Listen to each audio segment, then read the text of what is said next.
फिजा से बहुत नफरत करती है। हर सूरत ये रिश्ता खत्म करना चाहती है। तुम्हारा मकसद तो पूरा हो गया होगा ना? कैसा मकसद? अम्मा, मैं रानी को बहुत अच्छे से जानता हूँ। मेरे भाई के कान मेरे खिलाफ बहुत चालाक हो तुम। ज़ारून ऐसा लगता है कि उसे बिना बुलाए आ जाए वो। ड्रामा सीरियल शिकंजा के नए आने वाले एपिसोड में कुछ यूँ दिखाया जा रहा है कि रानी जो है वो मज़ीद नफ़रत करती चली जा रही है फ़िज़ा से। उसकी नफ़रत तो बढ़ती चली जा रही है, उसकी नफ़रत कम होने के बजाय बढ़ती चली जा रही है। उसका तो बस नहीं चलता कि वो फ़िज़ा का गला घोंटकर उसको दबाकर मार दे। उसको तो अपनी दोनों नंदों से चिढ़ भी है, उनसे अपने काम भी निकलवाती है, उनको बर्दाश्त भी नहीं करती, लेकिन फिर भी वो उनका रिश्ता भी नहीं कहीं होने देती। और अगर हो भी जाता है तो उनसे नफ़रत करती है। और अभी भी गुस्सा है कि क्योंकि ज़ारून के साथ उसकी मंगनी हो चुकी है, क्योंकि वो उसे अपना नौकर ही बनाकर रखना चाहती थी और अपनी मर्ज़ी से उनका रिश्ते तय करना चाहती थी। और ऐसी जगह पर जहाँ वो हमेशा दुखी रहे, वो उनको खुशियों का कोई हक़ नहीं। उसे ऐसा लगता है कि सिर्फ़ अगर ज़िंदगी में ये ज़िंदगी जो मिली है हम सब इंसानों को, तो उस इंसान इसमें सिर्फ़ और सिर्फ मैं ही खुशी की हकदार है। रानी जो है वो अपनी नफ़रत बढ़ाती चली जा रही है और वो एक चाल पे चाल चलती है, हर चाल में वो नाकामयाबी हो जाती है। उसको समझ नहीं आ रही कि अब वो अगला स्टेप कौन सा उठाए। और जो चाल पर चलती है वो चाल उसी पर उल्टी हो जाती है। यहाँ साकिब के सामने फिर से उसने अपनी बहन को जलील करवा दिया है, लेकिन फिर भी ज़ारून जो है वो जान चुका है और इस बात के बारे में पूरी तरह उसको आगाही है कि ज़रूर ये रानी का ही काम है जो उसने फ़िज़ा से मोबाइल ले लिया होगा और उसका कॉन्टैक्ट नहीं हो पा रहा। खैर ज़ारून ये सारी अपनी बहन के सारे मकासद को जान चुका है, वो उसको सब कुछ पहचान चुका है। वो जानता है कि रानी ये हर सूरत नहीं चाहती कि उसका और फ़िज़ा का रिश्ता हो, और वो किसी सूरत उन दोनों को एक होने नहीं देना चाहेगी, क्योंकि वो भी जान चुका है कि फ़िज़ा को जो डर है वो सच भी साबित हो सकता है। अब तो उसको भी इस बात का डर है कि कहीं रानी कोई फिर से ऐसा कदम ना उठाते जिसकी वजह से वो दोनों अलग हो जाएं, क्योंकि ये रिश्ता जो है उसने अपने डैड से मांगा और अपने डैड से अपनी खुशी की इल्तिजा की और उसकी खुशी को रख दिया उसके डैड ने। लेकिन यहाँ उससे ये बात बिल्कुल हजम नहीं हो रही कि डैड ने इसकी बात क्यों मानी। हमेशा डैड मेरी बात मानते चले आ रहे हैं। रानी जो है अपनी हसद की आग में बढ़ती चली जा रही है और अपना अंजाम तो भूल ही चुकी है कि आने वाले वक्त में उसका क्या अंजाम हो सकता है, और ये भूल चुकी है कि बुराई का अंजाम बुरा ही होगा। और अगर उसकी हकीकत अगर सारी खुलकर आ जाएगी साकिब के सामने, तो फिर उसकी तो इस घर में जगह ही नहीं रहेगी, बल्कि इस घर में क्या साकिब के दिल में भी उसकी जगह नहीं रहेगी, और उसका बच्चा उससे क्या तरबियत पाएगा। रानी जो है अपनी नफ़रत की आग में बहुत बढ़ती चली जा रही है और यहाँ ज़ारून को भी इस बात का डर है। ज़ारून जो है अपनी माँ से कहता है कि मैं जानता हूँ फ़िज़ा को वो किसी सूरत बर्दाश्त नहीं कर पा रही, और उससे ये बात हज़म नहीं हो रही कि फ़िज़ा और रानी का रिश्ता और फ़िज़ा और ज़ारून का रिश्ता क्यों तय हो चुका है, और वो ज़रूर फ़िज़ा को नुकसान पहुँचाने की कोशिश करेगी, और वो ये भी चाहेगी कि किसी न किसी तरीके से मेरा और फ़िज़ा का रिश्ता टूट जाए, लेकिन इसके लिए वो कामयाब नहीं हो पा रही।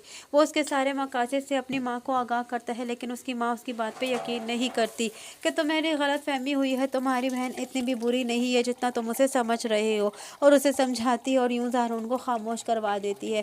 खैर ज़ारून जो है वो ज़रूर रानी को से कुछ ना कुछ कह भी देता है, जिसकी वजह से रानी आती है सीधा फिर से भड़क उठती है फ़िज़ा पर और उसे कहती है कि तुम तो बहुत ही चालाक निकली, तुम तो मेरी सोच से भी बढ़कर चालाक निकली। तुमने मेरे ही भाई को मेरे खिलाफ भड़का दिया है और मेरा भाई अब मुझे पर टूट पड़ेगा। यहाँ फ़िज़ा उसका हैरानगी से मुंह देखती है कि मैंने आपके भाई को आपके खिलाफ क्यों से भड़का दिया है, और मैंने क्या कहा है आपके भाई से। फ़िज़ा को तो बस सिर्फ़ और सिर्फ फ़िज़ा को तो सिर्फ़ और सिर्फ रानी से जो है वो मोहब्बत ही चाहिए थी, लेकिन रानी अपनी दोनों नंदों से शदीद नफ़रत करती है। उसका बस नहीं चलता कि अपनी नंदों को घर से निकाल बाहर करे, लेकिन उन्हें नौकरों की तरह भी रखा हुआ है और उनके रिश्ते भी नहीं तय होने देती। यहाँ अरहम और अरिदा का रिश्ता तय हो रहा था, उसका निकाह हो रहा था, उसकी बारात थी, लेकिन बारात होने से पहले ही उसकी वजह से उसका रिश्ता टूट गया। और यहाँ दूसरी जानिब फ़िज़ा और ज़ारून एक दूसरे से मोहब्बत करते हैं, तो उसे अपनी भाभी भी नहीं बनने देना चाहती। ना जानी रानी क्या चाहती है।